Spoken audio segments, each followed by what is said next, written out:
एक बार फिर वासु इंस्टीट्यूट में हाथ जोड़कर तहे दिल से स्वागत है। जहाँ कल कथा ने विराम लिया था, आगे की कथा का दर्शन करिए, गाइए, गुनगुनाइए और अपनी कॉपी पर अंकित अवश्य करें। प्रश्न नंबर 18 देखिए। NCERT के अनुसार एक्सरसाइज 6.5 का प्रश्न number 18 very most important examination के लिए यूपी बोर्ड के मीटर गुणा 24 सेंटीमीटर की टिन की आयताकार चादर के चारों कोनों पर वर्ग काटकर तथा इस प्रकार बने टिन के फलकों को मोड़कर ढक्कन रहित एक संदूक बनाना है। यानी ऐसा संदूक बनाना है जिस पर ढक्कन नहीं होगा। काटे जाने वाले वर्ग की भुजा कितनी होगी? कल भी यही पूछा था, आज भी यही पूछा है। कल के सवाल में और आज के सवाल में सिर्फ एक ही अंतर है। कल क्या था? वर्ग, और आज क्या है? आयत। बस यही अंतर है और कैलकुलेशन का अंतर है। आगे क्या कह रहा है? जिससे संदूक का आयतन उच्चतम हो। यानी फलन भी दे रखा है। संदूक जो आयतन बनेगी, आयतन का मतलब घनाभ बनेगा। घनाभ का मतलब जिसमें लंबाई हो, जिसमें चौड़ाई हो और जिसमें ऊंचाई हो, उसे घनाभ कहते हैं, उसे ही संदूक कहते हैं। तो ठीक है, तो देखिए ध्यान से, सब देखें यहां से। मान लीजिए ये एक आयताकार कोई टीन है, आयताकार ये वाली। इसकी ये भुजा कितनी है? 45 सेंटीमीटर, इसे लंबाई मानेंगे। और ये भुजा कितनी है? ये वाली पूरी भुजा 45 है। और ये भुजा है ये वाली, ये 24 है। इस ऐसे यही 45 होगी, फिर ये भी 45 होगी और ये भी 24 होगी। सीधा सीधा खेल है। इसके चारों कोनों से, एक तो यहां से, एक ऐसे,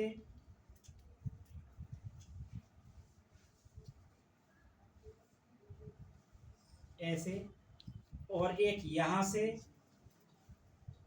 और एक यहां से। कल भी बना करके बताया था मैंने।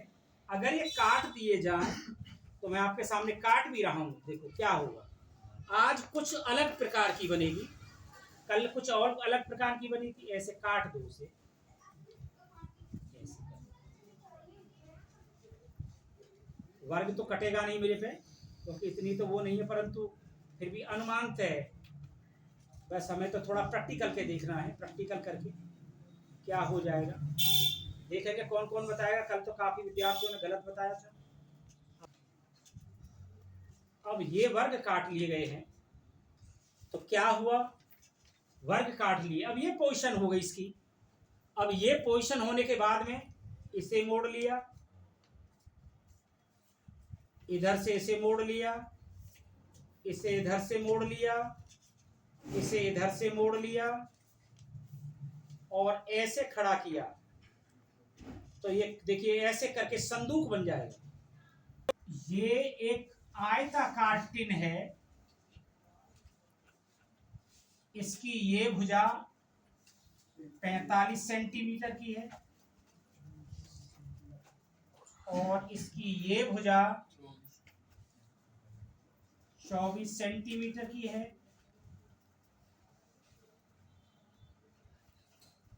ये भी 45 की होगी, ये भी 45 सेंटीमीटर की है, ये भी 24 सेंटीमीटर की है। प्रश्न कह रहा है इसके चारों कोनों से एक समान भुजा का एक वर्ग ऐसे यहां से काट लिया गया है।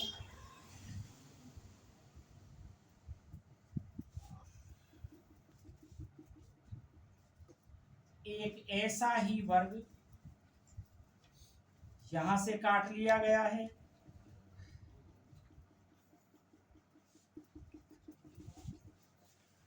एक वर्ग यहां से भी काट लिया गया है,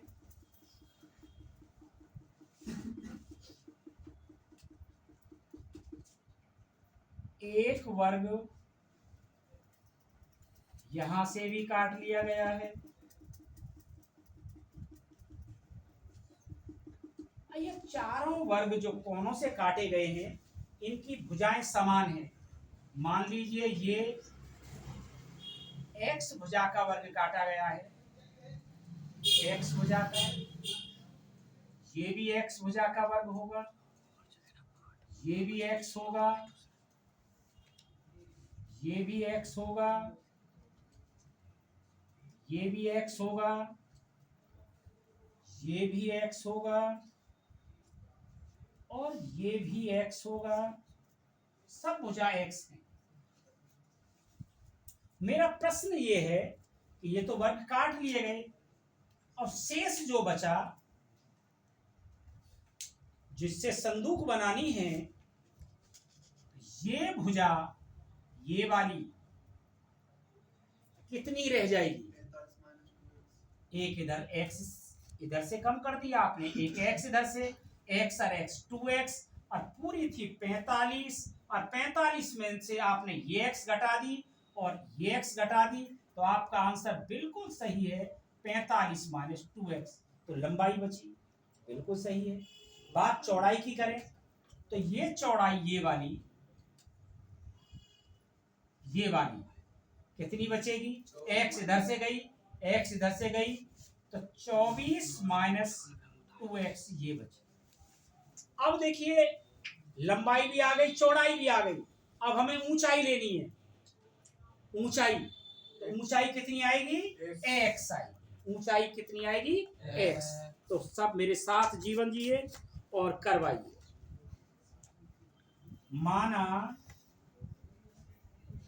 माना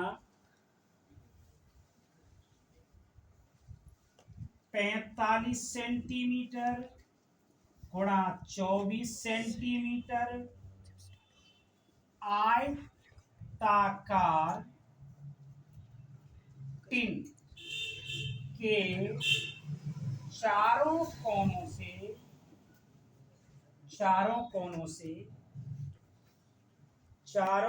से x भुजा का वर्ग काटा गया है, वर्ग काटा गया है। अब हेडिंग डालें संदूक के लिए, आयताकार संदूक के लिए, या घनाभ बन गया। घनाभ की आकृति बन गई, घनाभ की आकृति संदूक के लिए, घनाभ की आकृति संदूक के लिए काम करेंगे। तो कैसे काम करेंगे भैया जी? नंबर 1 लाइन लिखी जा रही है, संदूक की लंबाई के लिए काम करें तो 45 माइनस 2x, सेंटीमीटर भी लिख सकते हैं पर ना लिखें तो भी कोई काम नहीं। संदूक की चौड़ाई के लिए काम करें तो 24 माइनस 2x, और संदूक की ऊंचाई के लिए काम करें तो x। हमें गिवन है GIVEN गिवन, फलन क्या है?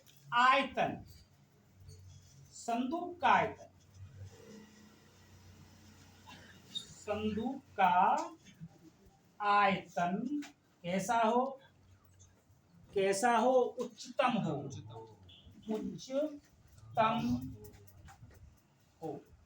संदूक का आयतन। अब आयतन का सूत्र लगाएंगे। इस फलन को आप fx ही मान सकते हो, fx बराबर संदूक का आयतन यानी लंबाई गुणा चौड़ाई गुणा ऊंचाई घन इकाई। घनाभ का आयतन का सूत्र होता है लंबाई गुणा चौड़ाई गुणा ऊंचाई। तो फंक्शन क्या क्या हो गया,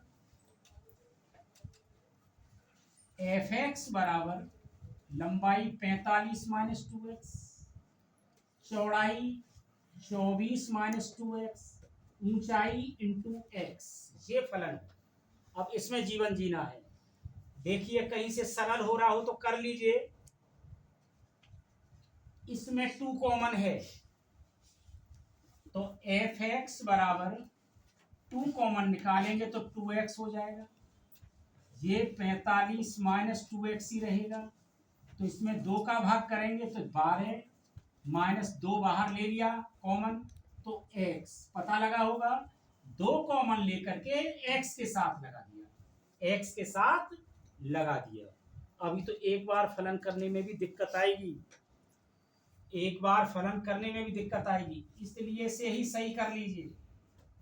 2x कुछ नहीं किया, इन दोनों की गुणा कर लीजिए, इन दोनों की गुणा कर लीजिए तो ज्यादा फायदा मिलेगा।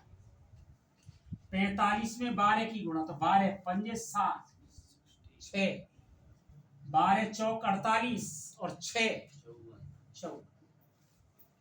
45 माइनस का 45x माइनस का 2x की 12 में गुणा करेंगे तो माइनस 12 दूनी 24x minus minus plus 2x square, 2x square. अब हिसाब कर लीजिए, एफ एक्स बराबर 2x, 540 से कोई मतलब माइनस 45 में 24 जुड़ जाएंगे, 4 और 5 9, 4 और 2 6 x प्लस 2x स्क्वायर।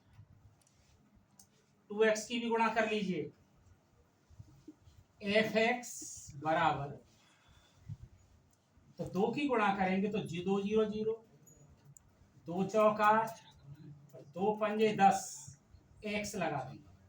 इसकी गुणा करेंगे तो 9 दूनी 18, 1 6 दूनी 12 1 13, 138 x की x में करेंगे x स्क्वायर। अगर 2x की करेंगे गुणा तो 2 दूनी 4x क्यों आएगा। अब क्या करें, f डैश x ज्ञात करें, x के सापेक्ष अवकलन हो रहा है तो 1080 आएगा, x का 1 हो गया। 2 की गुणा करेंगे 8 दूनी 16, 1 2 तिया 6 और 1 7, कुछ नहीं हासिल, 2 एकम 2, 276x प्लस 4 तिया 12x स्क्वायर।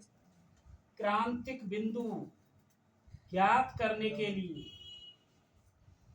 क्रांतिक बिंदु ज्ञात करने के लिए,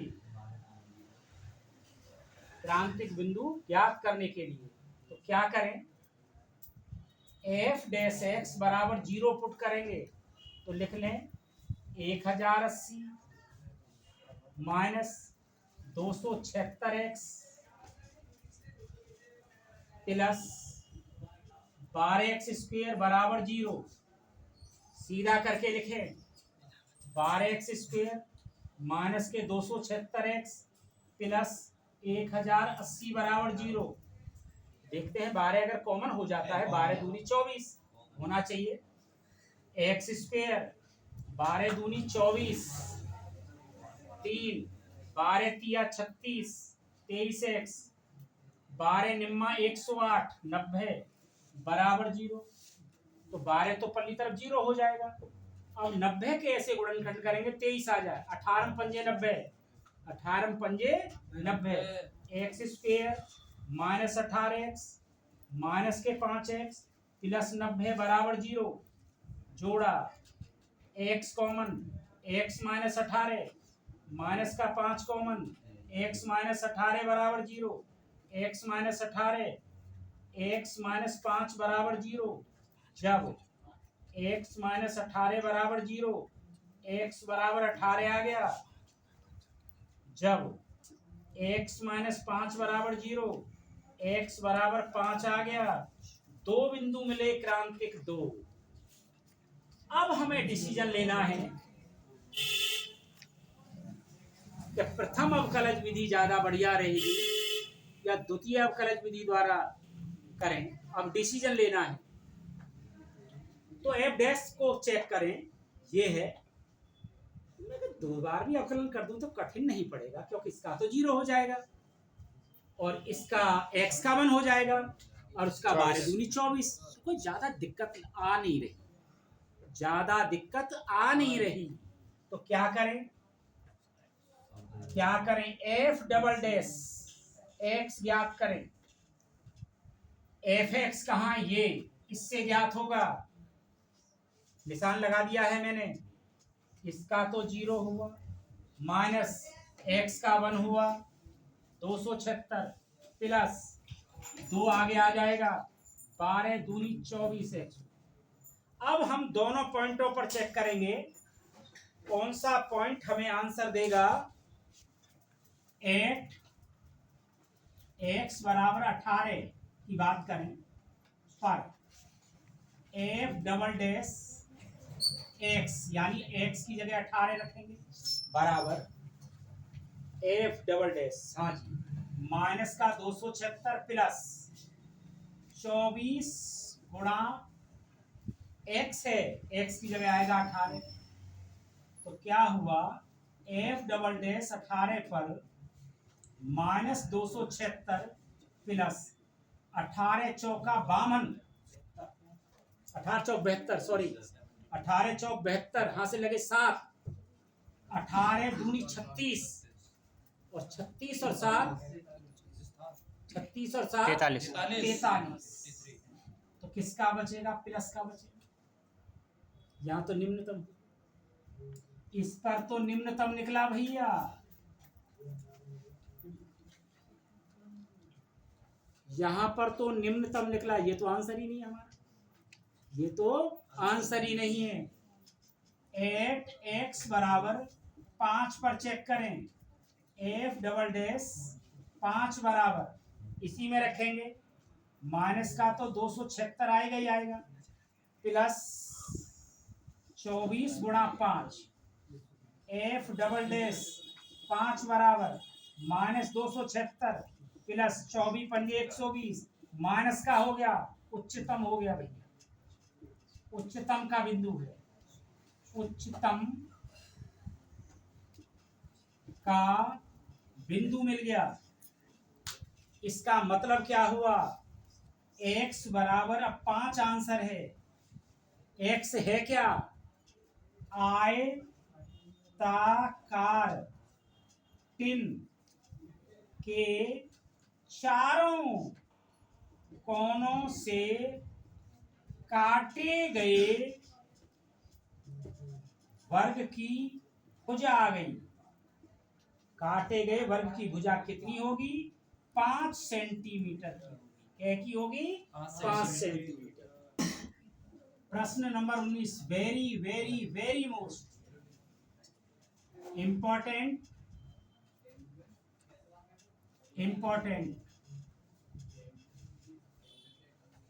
पेपर के लिए,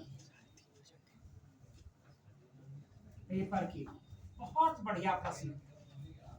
सिद्ध कीजिए कि एक दिए वृत्त के अंतर्गत, वृत्त दे लिया एक सर्किल, इसकी त्रिज्या अवश्य होगी, त्रिज्या सभी आयतों में आयत बनाइए।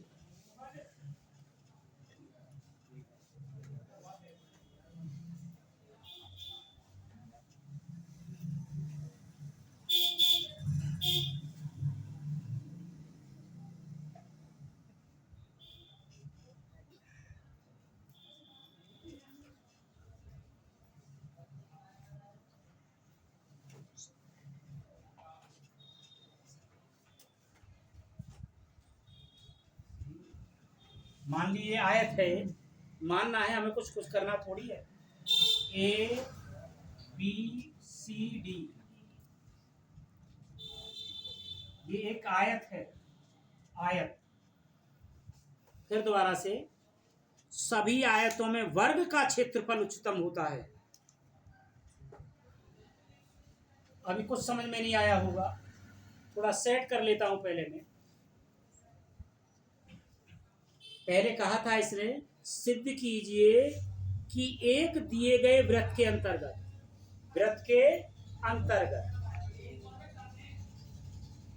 माना एक वृत्त जिसकी त्रिज्या r है, माना एक वृत्त जिसकी त्रिज्या r है, त्रिज्या r रहेगी, त्रिज्या r है, मान लिया, माना आयत की लंबाई को x मान लिया, ये वाली,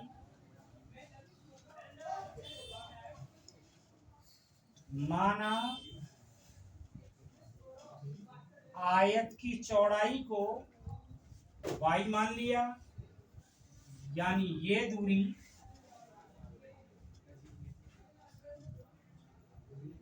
को y मान लिया, y मान लिया। अब हमें सिद्ध क्या करना है, सिद्ध क्या करना है, फलन क्या है हमारा, फलन। प्रश्न देखो फिर दोबारा से, सिद्ध कीजिए कि एक दिए वृत्त के अंतर्गत क्या है, आयत, आयत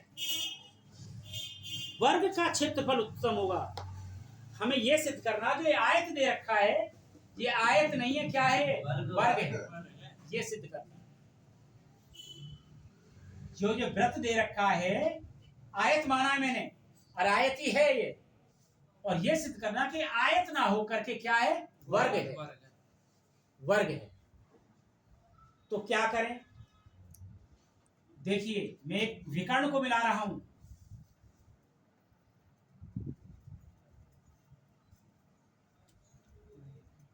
ये केंद्र हो गया, ये क्या है, यहां से बुझा r, और यहां से यहां तक ये भी कितनी है, त्रिज्या है OA बराबर OC, r है, ये त्रिज्या है, ये त्रिज्या। अब बताइए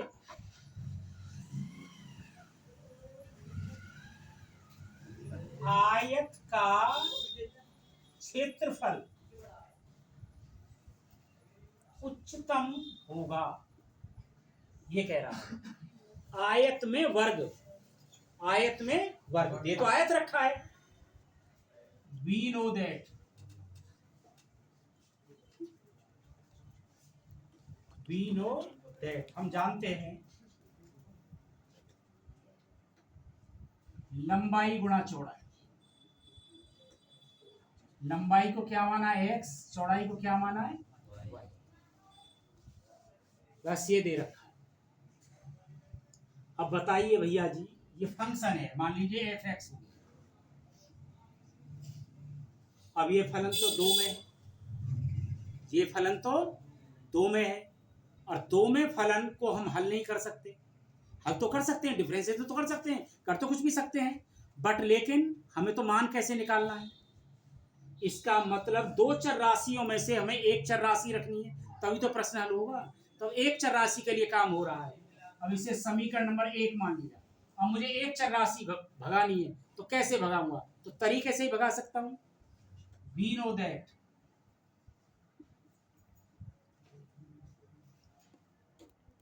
त्रिभुज ABC में कोण B बराबर 90 डिग्री, तुम जानते होगे आयत के प्रत्येक कोने पर 90 अंश का कोण बनता है, वर्ग के प्रत्येक कोने पर 90 अंश का कोण बनता है। तब Pythagoras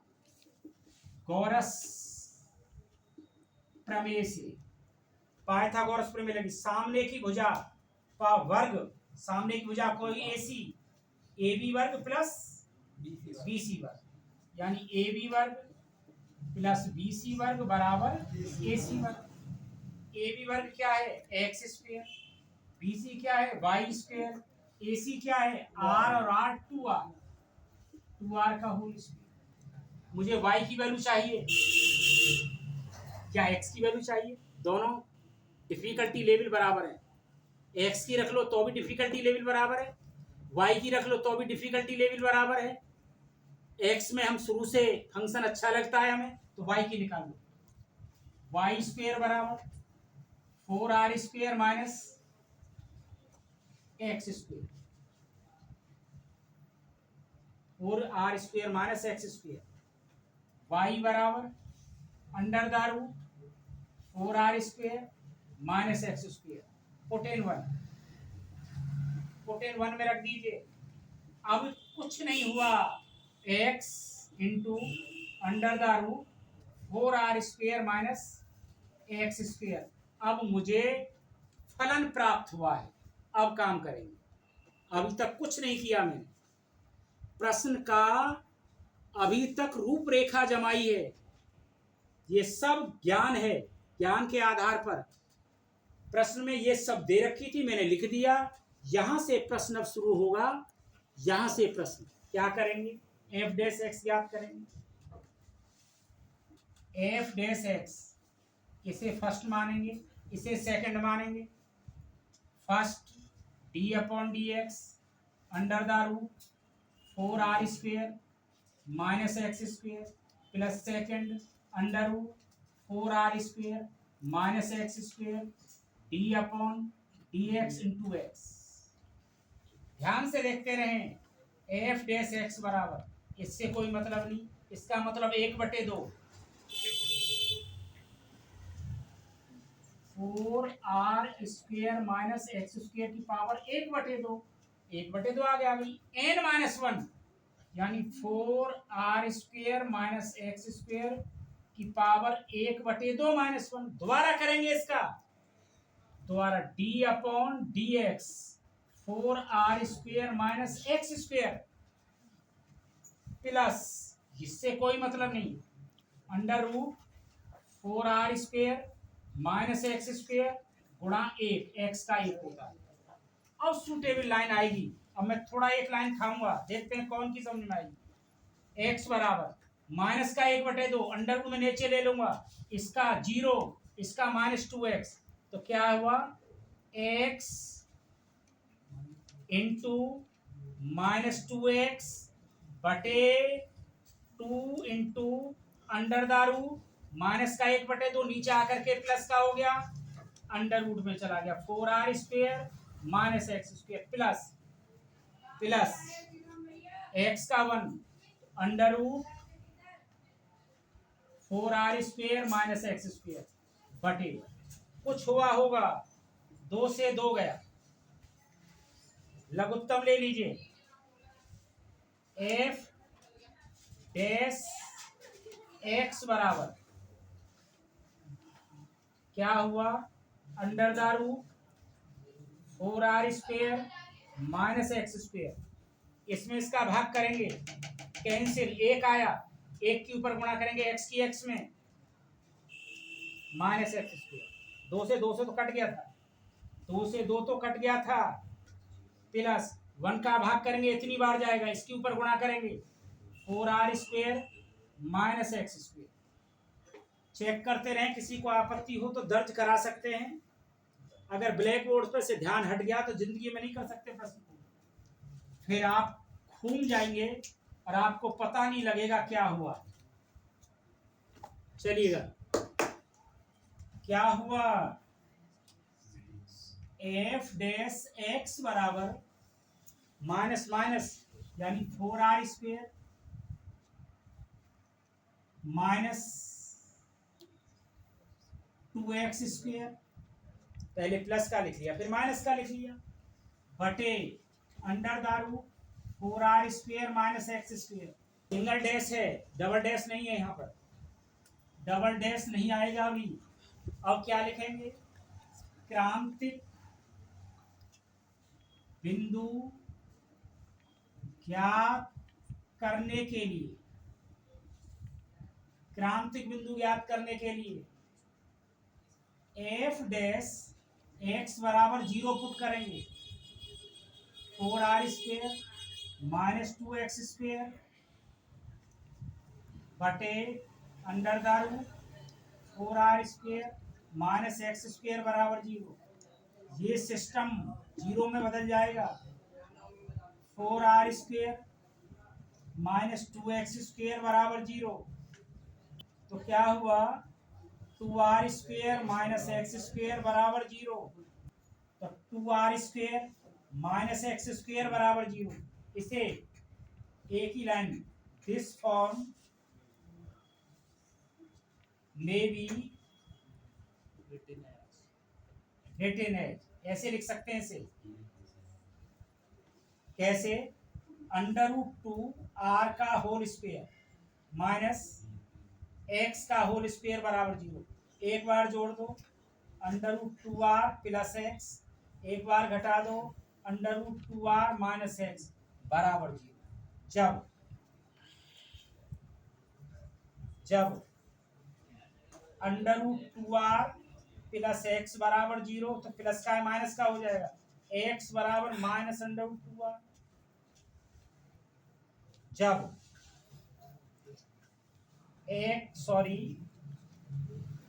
under root 2r minus x बराबर 0, तो माइनस का इधर किसका हो जाएगा, प्लस का, यानी x बराबर आएगा अंडर रूट 2r। ये बात समझ में आई हो तो पूछ लो, बस सीधा करके लिख दिया है, मैंने कुछ नहीं किया। भैया अब हमें निर्णय लेना है कि प्रथम अवकलज विधि से करें कि द्वितीय अवकलज विधि से करें। अगर इसे द्वितीय अवकलज विधि से करने बैठ गए, अगर इसे द्वितीय अवकलज विधि से करने बैठ गए तो क्या होगा, बड़ी दिक्कत आ जाएगी, बहुत दिक्कत आ जाएगी। इसलिए इस प्रश्न को किससे करें, प्रथम अवकलज विधि द्वारा ज्यादा आसान पड़ेगा। संख्या रेखा पर लेंगे।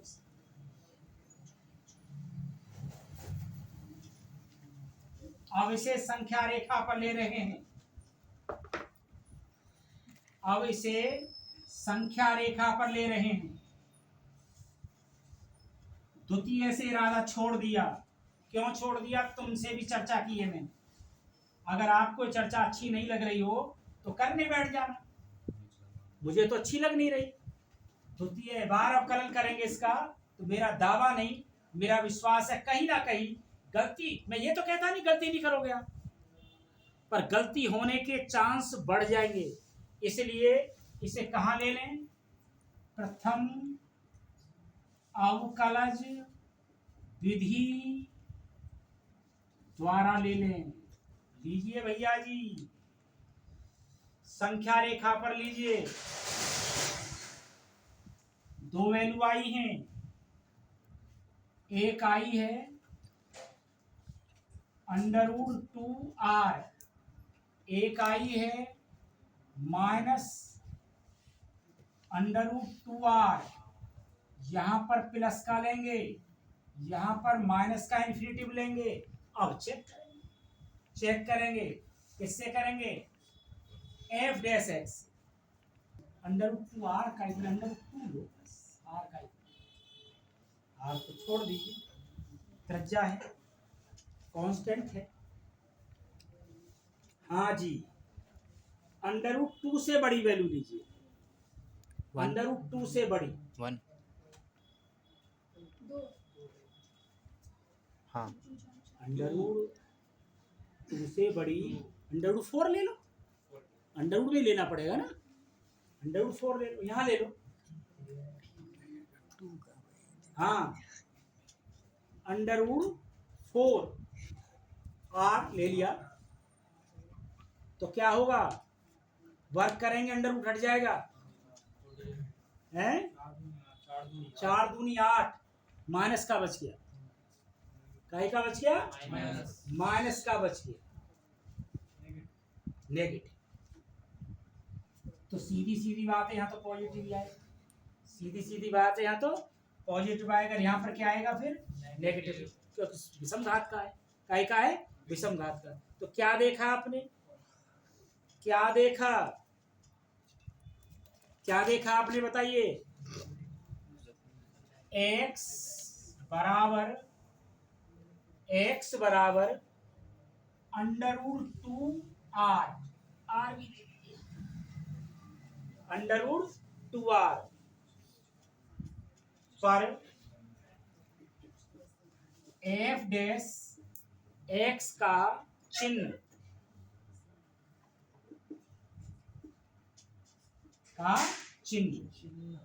प्लस से क्या बदल रहा है? माइनस बदल रहा है। देखो जल्दी से, क्या बदल रहा है? प्लस से माइनस